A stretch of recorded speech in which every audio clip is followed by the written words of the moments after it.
सम्पूर्णलाई मेरो YouTube channel take गोपालमा स्वागत छ। सबैले साथ सपोर्ट गरिदिनुलाई भिडियोलाई हेरेर। यो भिडियो चाहिँ भोलि 20 गते हुने निमाविको लाइसेन्सको परीक्षाको लागि केही सम्पूर्ण जानकारी लिएर आएको छु म।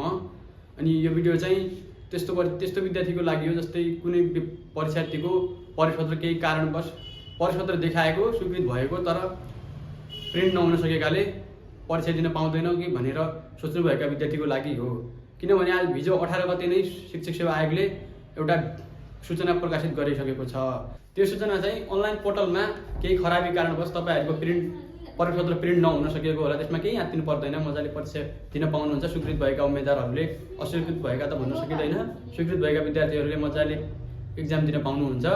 अनि त्यस्ता परीक्षार्थीहरूको लागि चाहिँ एउटा सूचना प्रकाशित गरिसकेको छ शिक्षक सेवा आयोगले। त्यो सूचना चाहिँ म हजुरहरूलाई पढाएर सुनाउँछु।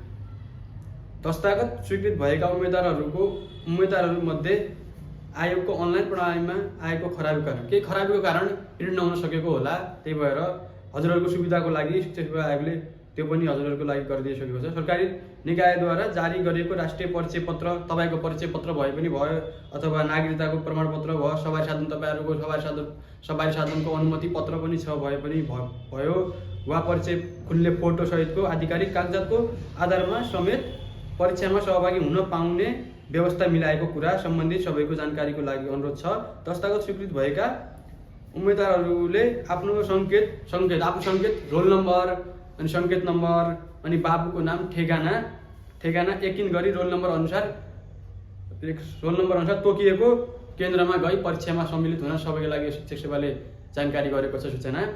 साथै यस सूचनालाई आधार मानि सम्बन्धित शिक्षा विकास तथा समन्वय निकायले समेत परीक्षाको विवरण यकिन गरी उम्मेदवारले साथमा ल्याएका सरकारी परिचयपत्र हेरी परीक्षामा सहभागी गराउनु हुन समेत निर्णय अनुरोध गरेको छ।